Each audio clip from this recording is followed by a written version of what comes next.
মাথা খারাপ হয়ে গেল।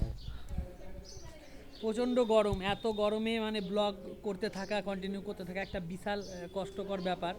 তো আর বেশি কিছু নাইও, যতদূর দেখানো সম্ভব ততদূর দেখালাম। আর বেশিরভাগই ভিতরে কথাবার্তা শোনা যাচ্ছে না, তবুও লোকের কিছু ইন্টারাকশানগুলো দেখানোর চেষ্টা করলাম। আর একটা বড় বিষয় যে এখানে কিন্তু এই বৈশাখ মাসের শেষ মঙ্গলবার যে মেলাটা হচ্ছে বা হয় প্রত্যেক বছর, তা কিন্তু আসার সময় আমরা যা দেখলাম, এর যে পরিসর 1 কিলোমিটার আগে থেকেই কিন্তু রীতিমতো ভালো ভিড়, জ্যাম শুরু হয়ে গেছে। এবং লোকেদেরকে জল খাওয়ানো হচ্ছে, মানে বিভিন্ন স্বেচ্ছাসেবী সংস্থা, বিশেষ কিছু ব্যক্তি, তারা কিন্তু এই এত গরমে মানুষদের পানীয় পান করাচ্ছেন, বিভিন্ন ধরনের পানীয়, কেউ কোল্ড ড্রিঙ্কস, কেউ শরবত, কেউ বা অন্য কিছু লস্যি টস্যি এরকম পান করাচ্ছেন। আমরা যদিও গাড়িতে এলাম, মানে স্কুটিতে করে এলাম, তো আমাদেরকে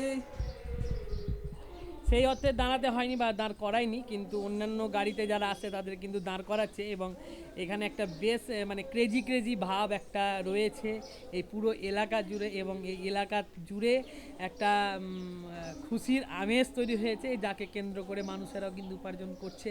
খুব ভালো লাগছে, এরকম প্রত্যেক গ্রামে হলে আমার আরও বেশি ভালো লাগবে। তো দেখার ইচ্ছা ছিল অনেক দিন ধরে, কিন্তু বিভিন্ন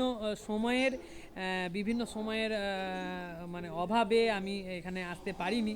যাই হোক, আজকে আসতে পেরে খুব খুশি হলাম, এবং আমাদের যে বাড়ির পাশের একটা বড় মেলা, সেই মেলাটাকে দেখাতে পেরে আমি আনন্দ বোধ করলাম।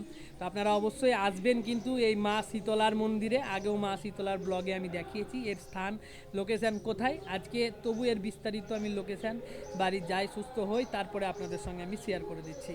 আজকের জন্য এতটাই, বাই বাই, দেখা হবে পরের দিন অন্য আরেকটা ব্লগে।